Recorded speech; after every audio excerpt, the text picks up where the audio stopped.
Welcome back to Dead Good Book Reviews. I'm Judith and you're watching another episode of Overbooked here on the channel. This is the series where I talk about every single book on my shelves because the revolution is nigh. Today we are talking about C.L. Clarke's Magic of the Lost series. To clarify for those watching this video way into the future, I'm talking about books 1 and 2. I'm hoping by the time book 3 comes out, future Judith may have produced an additional video for this. If so, you can probably find that somewhere. At the moment, it doesn't exist. We're talking about The Unbroken, and we're talking about The Faithless. Before we start, some quick disclaimers. I did receive review copies of both book 1 and book 2 for free from the publisher, regardless of where books come from. Nobody's paying me to talk about books except my patrons, and all opinions are my own.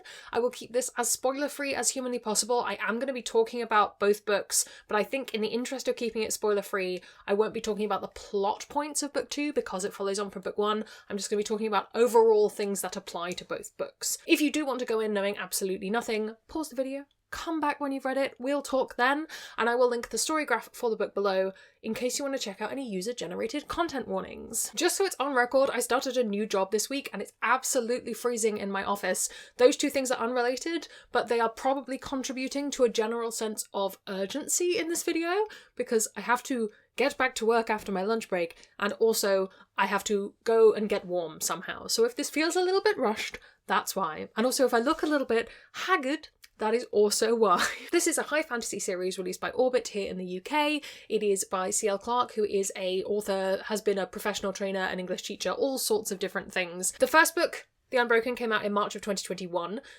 The Faithless came out in 2023. And the last book is meant to come out in 2025, I believe. I'm not 100% sure, and obviously pub dates change, but I believe it is next year we are meant to get that. This series is centred around two characters. We have Terrain, who is featured here on the cover of this book, and Luca, who is featured on the cover of the second. Terrain is a soldier. She is taken from her homeland as a child, raised in the Kingdom of Ballader, which is definitely not France, and is brought up in their ways as a soldier in their army. The book begins with her going back to her homeland, but as a soldier of the Balladarian army, and they're there in order to settle the unrest in the region. They're with Luca, who is our other character, who is the heir to the throne of Ballader, and she has essentially been sent there to prove that she should rule by dealing with this problem. The two of them engage in the delicate work of colonialism/revolution and get kind of tied up together in this larger plot. And to put a very broad statement on it, it's about the price people are willing to pay for the land Terrain was stolen from. One of the big reasons I think people should read this book is the themes. I think it's a really interesting book about colonialism and about culture and identity. All three really important things. The more I exist in the world, the more our world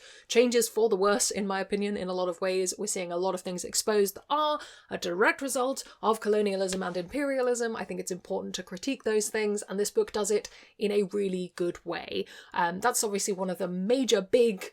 You really have to struggle to miss it and to not see the point of that in the story. I think it's handled really well. It's depicted really interestingly in the story. Not a case that Terrain is always in the right and Luca is always in the wrong, but it is a lot about how their backgrounds have shaped them, and I just thought it was a fascinating take. So we have those big themes, but I also think some of the smaller themes are also so fascinating. I will link below an article that C.L. Clarke wrote, I think for Tor.com, but I'm not sure, that is about the martyrdom of the Butch character, and it's just a really interesting piece of writing on particularly queer sci-fi, and there's a lot to do with paladins and stuff in there. It's just, if you've read The Unbroken already and you're watching this video and you haven't read that article, I just think it's fascinating, especially if you've also read things like Harry the Ninth. That's drawn into that as well. Really good article, highly recommend. It doesn't feel like a cerebral book when you're reading The Unbroken. It doesn't feel like you're being taught things. It doesn't feel like an experiment in any way. But when you come out of it, there's a lot of thoughts to have, and there's obviously a lot of ideas and different things you can get from this series. And both of those I really like. I think to bring book 2 into the conversation as well, the way those ideas develop in book 2, it's a really great example of adding depth to those themes while also broadening the world. But as I say, this isn't necessarily at its heart a think piece book. It does function as a really interesting fantasy novel. It has a lot of the things that we appreciate in quote-unquote classic fantasy novels. It's got romance, it's got intrigue, it's got journeys to forbidden magical libraries, it's got threat, revolution.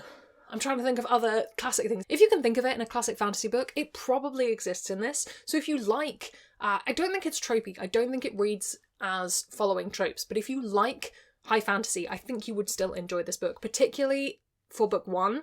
if you like high fantasy that's sort of city-based. When I was reflecting on it, having read the first 2 books, I found it interesting how many things I could pinpoint into classic fantasy tropes and ideas, but none of them felt classic in the way that they were done in the book. And that's not a case that it felt necessarily, ooh, so modern and fresh. It just felt like a different framing of them, and I thought that was fascinating. The character work in this series is phenomenal, not just for Terrain and Luca, who are amazingly interesting characters. Luca in particular, I find fascinating, and I'm really interested to see where she goes in book 3.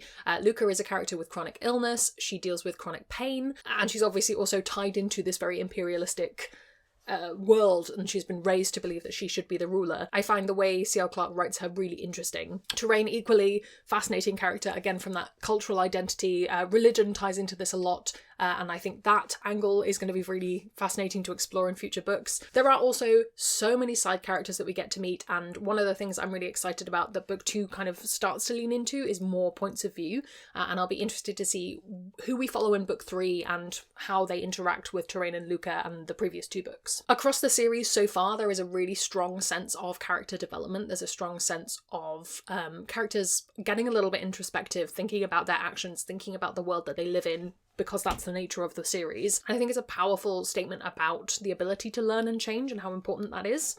I like it. I approve. I would recommend looking up the content warnings for these books. Obviously, we are dealing with quite difficult themes. I would say it's worth checking them out. The link is in the description if you are planning on picking these up. While you can go in thinking this is just another high fantasy book, I would go in with a mindset of thinking about what C.L. Clarke wanted to explore, what ideas, what historical parallels, because while there is a statement in the book that says similarities to real people or events is not intentional, or whatever the correct wording for that is that goes into books, I do think there are some things we can draw from this. I thought it would make a really interesting discussion book for that reason, and I would suggest going in with that particular mindset if you are planning on reading these. Caveat to all those things, it's very positive. Generally speaking, I 100% believe you should read these. This reread in particular, I think I've read the Unbroken 3 times now, and I've read the Faithless twice at the point of filming this video, and for some reason I could not get into the Unbroken. I think the reason is probably it was the end of 2023, my brain was very, very tired, I was not having a good time with physical reading at all, but I thought it was worth bringing into the conversation. It is not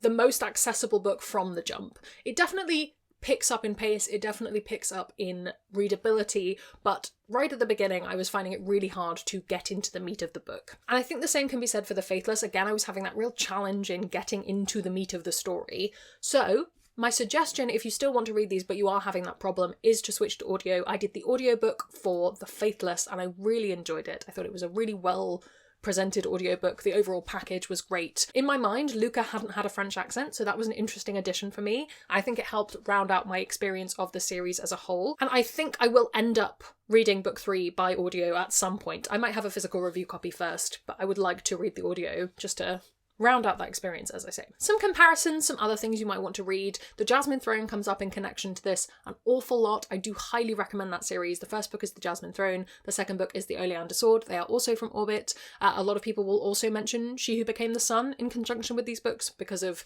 the particular time they were published. The Golden Trio, the sapphic summertime trio that they were. Another book that picks up on similar themes, The Final Strife, is a really great series. I enjoyed that hugely when I read it this year. And another one that I think is an interesting exploration of the themes of colonialism, but from a very different perspective, but has a lot of ties into this, and also comes up in that article that C.L. Clarke writes about martyrdom and everything, is the Barry Cormorant series. I don't 100% recommend everyone pick that up. It's very specific in who it engages, but I thought it would be worth mentioning because I do think there are relevant parallels between them as a series. I would say if you haven't already read it and you have read The Unbroken, I wouldn't jump to read it immediately, but if you have read that and you're looking for more like it, The Unbroken is a good example. Should you read the Magic of the Lost series, even though we are only 2 books in? Yes, 100%. You have to read them in order. I didn't mention that. I would recommend doing so.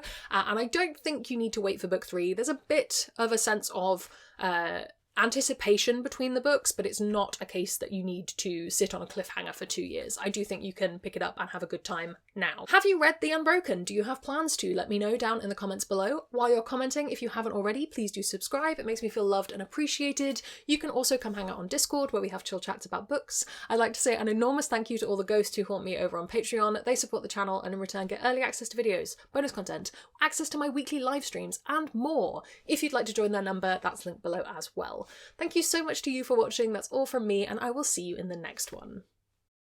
There's gonna be some bloopers now. This is a...